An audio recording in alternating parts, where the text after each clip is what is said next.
LP duality. This presentation will use the following notation. For any two vectors x, y, and Rn, we denote their dot product by x, y surrounded by carets. For a matrix A, we denote the transpose by AT.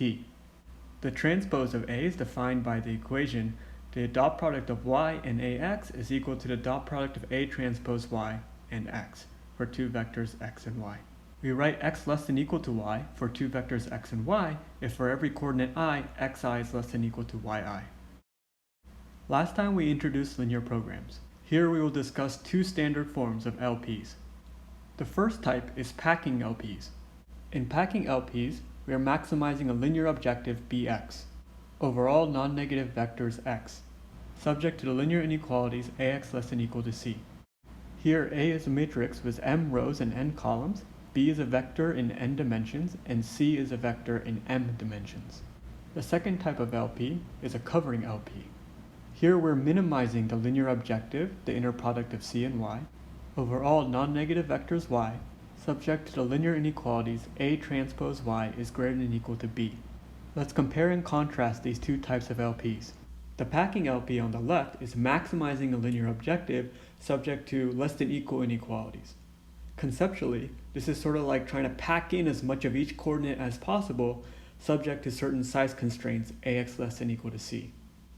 In the covering LP on the right, we're trying to minimize a linear objective subject to a series of greater than or equal to inequalities.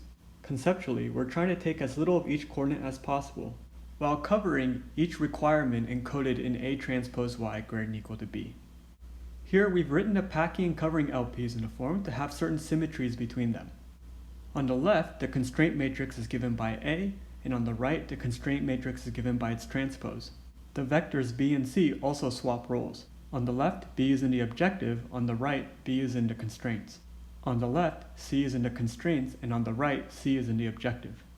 In this particular setting, these two LPs are said to be dual to one another. Taking the dual of the packing LP on the left gives you the covering LP on the right.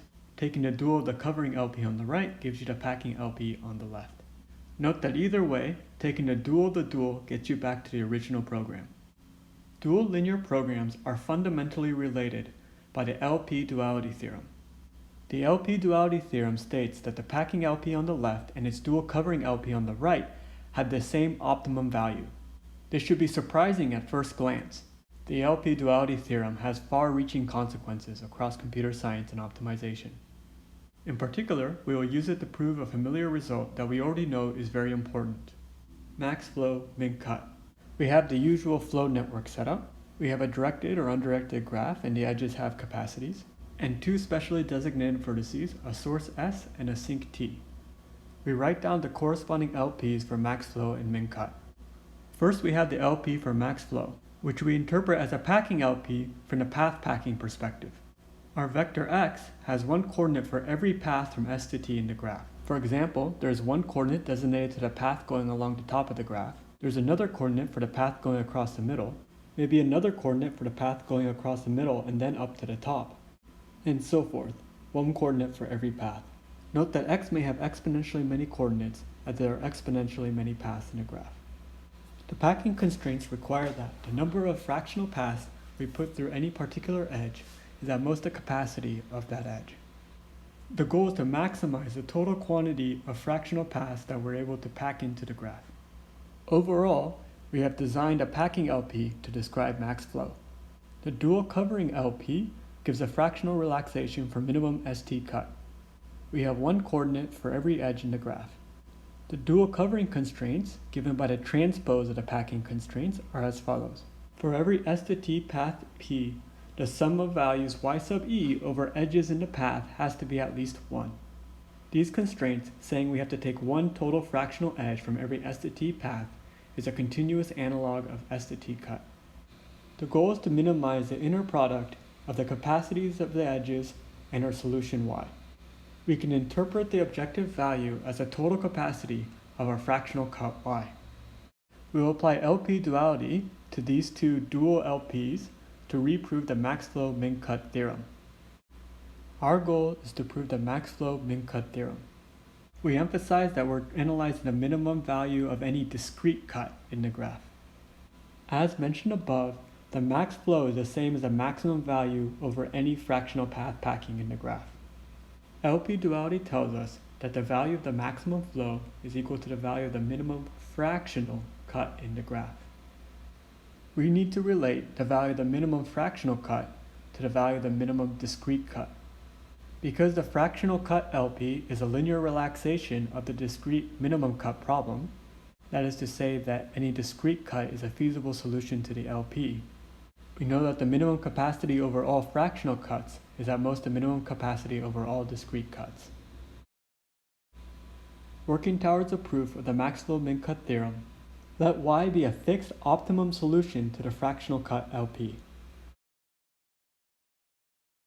Given Y, we embed the vertices on the real line based on their distance from S, where we interpret Y as edge lengths. S, of course, is placed at the origin because the distance from S to S is 0. And other vertices are strung out on the interval between 0 and 1. Here I am also drawing out the original edges in the graph. Note that all paths from S to T have total length at least 1 because of the covering constraints in the linear program. Now, we're going to take this embedding and produce a cut. Actually, we'll produce a totally random cut. Pick theta in the interval between 0 and 1 uniformly at random. Consider a cut where we split the vertices in 2 halves at theta. Let's analyze this random cut. The expected value of the capacity of this random cut is, by linearity of expectation, equal to the sum over all the edges of the capacity of the edge times the probability that the edge is cut. To analyze this probability, imagine the edge E on the line embedding. Let A and B denote the location of its endpoints. Somewhere off to the left is the source at location 0.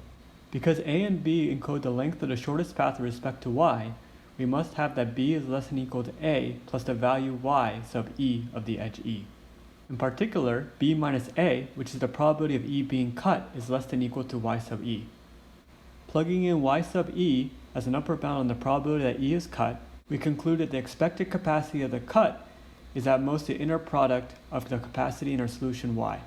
Because we chose Y to be the optimum solution, this is equal to the minimum capacity of any fractional cut. We showed that the expected capacity of this random cut from the line embedding is at most the minimum capacity of any fractional cut. Here we will use a simple but powerful tool called the probabilistic method. The probabilistic method states that when the construction of a random object meets some property in expectation, then there exists a realization of that object no worse than the expected value. This type of argument was popularized by a mathematician named Paul Erdős. The more precise argument is that a random cut with non-zero probability. And as long as that probability is greater than 0, no matter how small, a good cut must exist. For the sake of proving the max flow min cut theorem, just the existence of a good cut is enough. Still, if you want to produce such a cut that matches the max flow, then you can do the following. You take theta, starting from 0, and you sweep through from 0 to 1, checking all of the cuts along the way. One of those cuts must be good. The overall argument is as follows. By the probabilistic method, the minimum cut along the line embedding induced by the optimum fractional cut is less than or equal to the value of the minimum fractional cut. By LP duality, this is equal to the maximum flow. We already knew that the maximum flow is bounded above by the minimum discrete cut, which of course is less than or equal to the minimum cut among those along the line. Together, all these inequalities form a cycle and imply equality all the way through, and in particular, we conclude the maximum flow is equal to the minimum cut.